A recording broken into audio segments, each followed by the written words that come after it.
The live TV, सच सबसे आगे।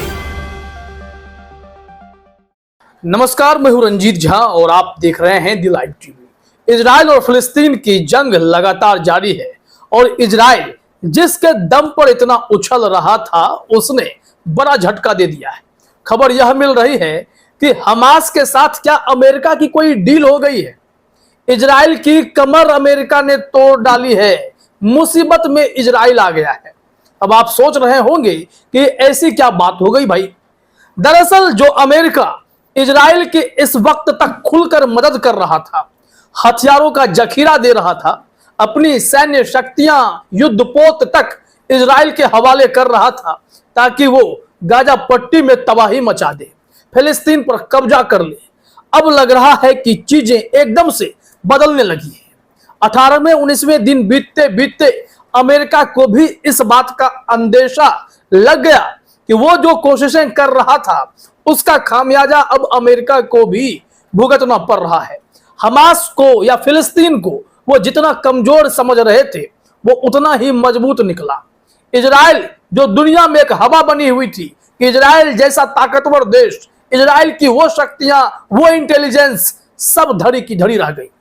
America की मदद के बिना इजराइल वैसे ही कमजोर है। तो खबर यह है कि अमेरिका ने इजराइल की मदद बंद कर दी है, यूं कह ले कि एकदम से सीमित कर दिया गया है। अब जो है उसी संसाधन में इजराइल को हमास से जंग लड़नी होगी और इस जंग में हमास भारी पड़ेगा। अगर अमेरिका ने इजराइल का साथ छोड़ना शुरू किया तो मतलब साफ है कि कहीं ना कहीं हमास के प्रति और गाजा में रह रहे लोगों के प्रति अमेरिका ने अपना नजरिया बदलना भी शुरू कर दिया है। जरा यहां सुनिए, किशोर आजवानी वरिष्ठ पत्रकार हैं, अपने शो में क्या कुछ जानकारी दे रहे हैं कि अमेरिका क्या फैसला ले रहा है। क्योंकि अमेरिका को डर है कि कहीं इजराइल को हमास, हिजबुल्लाह और ईरान से बचाने के चक्कर में उसकी खुद की ही कब्र खुद जाए। अमेरिका ने पश्चिम एशिया में तैनात अपनी सेना की मदद के लिए अपने यूएसएस आइजनहावर एयरक्राफ्ट कैरियर और उसके साथ चलने वाले जंगी जहाजों सऊदी अरब के पास लाल सागर और ईरान के बगल में मौजूद फारस की खाड़ी की तरफ रवाना कर दिया। तो सुना आपने, अमेरिका ने जो भी युद्धपोत इजराइल की सुरक्षा में खड़े किए थे ताकि वो इस्लामिक कंट्रीज से मुकाबला कर सके, क्योंकि फिलिस्तीन अकेले इजराइल पर हमलावर नहीं है। लेबनान से हिजबुल्लाह भी हमला कर रहा है और भी कई ऐसे देश हैं जो इजराइल के दुश्मन हैं। उसमें मिस्र भी है और उसमें लेबनान और फिलिस्तीन को छोड़ दें तो और भी कई ऐसे देश इस लिस्ट में हैं। सीरिया भी इजराइल को तबाह करता है। तो इस परिस्थिति में इजराइल क्या करेगा? अमेरिका की मदद लेगा। लेकिन अब अमेरिका के लिए मुश्किलें खड़ी हो गई। वो अपने युद्धपोत को उस दिशा में भेजना शुरू किया है जहां पर अब अमेरिका ही खुद खतरा में आ गया है। खबर क्या है? खबर यही है कि अमेरिका के सैन्य ठिकानों को अब टारगेट किया जाने लगा है। इजराइल की मदद करने वाले अमेरिका को जोरदार झटका देते हुए तमाम ऐसे देश में जो संगठन हैं वो अमेरिकी सैन्य अड्डों को ठिकाना बना रहे हैं। वो जो सैन्य अड्डा है ईरान में है, इराक में है, वो सीरिया में है। तो हर उस जगह पर ताबड़तोड़ हमले अमेरिकी सैन्य अड्डे पर किए जा रहे हैं और अभी भी अंदेशा बरकरार है कि अमेरिका को और भी तबाही झेलनी पड़ सकती है। तो इजराइल की मदद करने के चक्कर में अमेरिका खुद अपनी कब्र ना खोद बैठे, इसके चलते अब पश्चिमी एशिया में अमेरिका ने अपने और भी फौजियों को, सैन्य शक्तियों को इकट्ठा करना शुरू किया है ताकि सैन्य अड्डे पर जो खतरा मंडरा रहा है, जो जाने जा सकती हैं, उन सब को रोक दिए जाएं। अगर ये इजराइल के युद्ध में फंसे रहते तो फिर अमेरिका के लिए ही मुश्किलें आ जाती। अभी हाल ही में खबर आई है कि सीरिया में भी उनके सैन्य अड्डे पर हमले हुए। कई ऐसे देश हैं जो लगातार अमेरिका को आंखें दिखा रहे हैं, क्योंकि जिन जिन देशों में अमेरिका ने कभी शांति बहाली के नाम पर या फिर दबदबा बनाने के नाम पर सैन्य अड्डे बना रखे हैं, अपने सैनिकों की टुकड़ियों को वहां छोड़ रखा है, उन्हें सब जगह पर हमले शुरू हो गए और अभी भी अंदेशा बरकरार है। जरा देखिए अपने स्क्रीन पर, दैनिक जागरण ने लिखा है, पश्चिम एशिया में अमेरिकी ठिकानों पर हमले का अंदेशा। अमेरिका ने युद्ध फैलने के खतरे को देखते हुए बढ़ाई सैन्य तैनाती। ये जो तैनाती पहले इजराइल के लिए की जा रही थी कि इजराइल किसी तरह इस जंग में बाजी मार ले, वो प्लान फेल होता दिखाई पड़ रहा है। अब हमास भारी पड़ता हुआ दिखाई पड़ रहा है, क्योंकि हमास के साथ हमने बताया कई ऐसे देश हैं, ईरान तो सबसे आगे रहता है, रूस और चीन भी इनकी मदद में खड़ा है। और ऐसे स्थिति में अकेले इजराइल के साथ अगर अमेरिका खड़े होकर हथियार देता रहेगा तो उसकी मुसीबतें तो खुद ही बढ़ जाएंगी। कारण इसके कई हैं। एक तो हमने बताया कि अमेरिका को खुद अब खतरा है, उनके सैन्य अड्डे टारगेट पर है। दूसरी तरफ देखने वाली बात यह है कि 88% के करीब बताया जाता है, 80 से ऊपर ही बताया जाता है कि हथियारों का जो पूरा सप्लाई इजराइल के पास है वो अमेरिका ही देता है।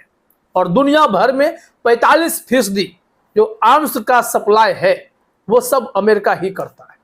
अमेरिका रूस और यूक्रेन की जंग को लेकर भी उलझा हुआ है। यूक्रेन को मदद करने के चक्कर में इतने उन्होंने प्रोडक्शन किए हैं कि अब उनकी क्षमता ही खत्म होने को है। तो इजराइल के लिए भी ताकत लगानी पड़ गई। इजराइल के लिए जितने भी हथियार भेजे गए और अब भेजने की शक्ति अमेरिका में भी नहीं बची है। अगर उन्होंने अब और भी ज्यादा सप्लाई उन्हें दिया वो खुद खतरे में पड़ जाएंगे। उन्हें चीन से भी टकराना है, रूस से भी टकराना है, वहां भी अपने हितों की सुरक्षा करनी है। दूसरी तरफ जिन जिन देशों में अमेरिका ने अपनी फौजें लगा रखी हैं, अपने सैन्य ठिकाने बना रखे हैं, उन सब पर खतरा मंडरा रहा है, हमले की आशंका है। तो इन सब को देखते हुए भी अमेरिका अब इजराइल से अपना हाथ खींच रहा है। तो इजराइल तो वैसे ही कमजोर पड़ गया, इजराइल की सैन्य शक्ति बहुत कमजोर है। इस खबर में थोड़ा सा और डिटेल में देख लीजिए, फिर हम बताएंगे कि इजराइल सिर्फ देखने में ही इतना ताकतवर लगता है, सच्चाई वैसी है नहीं। बताया जा रहा है कि इजराइल हमास युद्ध के पश्चिम एशिया की बदली स्थिति में अमेरिका को अपने कूटनीतिक और सैन्य ठिकानों पर हमले का खतरा महसूस हो रहा है। इसी खतरे को देखते हुए अमेरिका क्षेत्र में अपनी सैन्य शक्ति में बढ़ोतरी कर रहा है। रविवार को अत्याधुनिक एयर डिफेंस सिस्टम थार समेत कई हथियार पश्चिम एशिया भेजे गए हैं। वहीं जो भूमध्य सागर के पास इन सब युद्धपोत की तैनाती हुई है, वो इससे ज्यादा जरूरी कि इजराइल की सुरक्षा हो, इससे ज्यादा जरूरी यह है कि पश्चिमी एशिया में अमेरिका सुरक्षित रहे, इस बात की चिंता है। बताया गया है कि अमेरिकी सुरक्षा बलों के इराक के अल बगदादी कस्बे में स्थित आवास पर 2 कोत्यूसा रॉकेट गिरने की घटना हुई। इससे पहले इराक में अमेरिकी सैन्य ठिकाने पर हमला हो चुका है। अमेरिका के अरब क्षेत्र में पहले से कई सैन्य अड्डे हैं और 7 अक्टूबर को हमास के हमले के बाद अमेरिका ने अपने 2 विमान वाहक युद्धपोत भी इजराइल के नजदीक भूमध्य सागर में तैनात कर दिए। इनमें से यूएसएस जेराल्ड और फोर्ड हमलावर समुद्री बेड़ा भी शामिल है। ये सब इजराइल की सुरक्षा से ज्यादा अमेरिका अपनी सुरक्षा के लिए तैनात कर रहा है और वहां से इन जंगी जहाजों को और भी कहीं शिफ्ट करने की जरूरत पड़ेगी, वो अपने युद्धपोत को ले जाएंगे, ऐसी जानकारी मिल रही है। तो मुश्किल में इजराइल तो है ही, इजराइल पर मुसीबत टूट पड़ी है और अमेरिका किसी भी सूरत में इस वक्त उस स्थिति में नहीं है कि इजराइल के लिए फिर से खड़े हो जाए। गाजा में मानवीय राहत पहुंचाने की कोशिश जो बाइडेन ने शुरू कर दी, मिस्र से बातचीत करके 200 ट्रक भेजने का एक वादा ले लिया और जो राफा बॉर्डर क्रॉसिंग है वहां पर बवाल ना बढ़े इसके लिए पुख्ते इंतजाम भी किए गए। तो इससे लगता है कि अमेरिका चाहता है कि जो ग्राउंड ऑपरेशन करने की जिद पर इजराइल बैठा है वो ना हो, क्योंकि इजराइल के पास कहा जाता है कि लाखों सैनिक है, लेकिन वहां पर नियम है 2 साल हर नागरिक को काम करना पड़ता, फिर प्रधानमंत्री हो या उनका बेटा हो, सेना तो ज्वाइन करना ही पड़ेगा।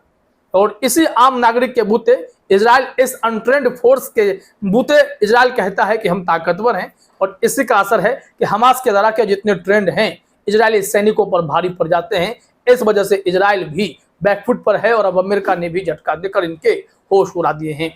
फिलहाल इस वीडियो में इतना ही। आप सभी का हमसे जुड़ने के लिए बहुत बहुत धन्यवाद। द लाइव टीवी, सच सबसे आगे।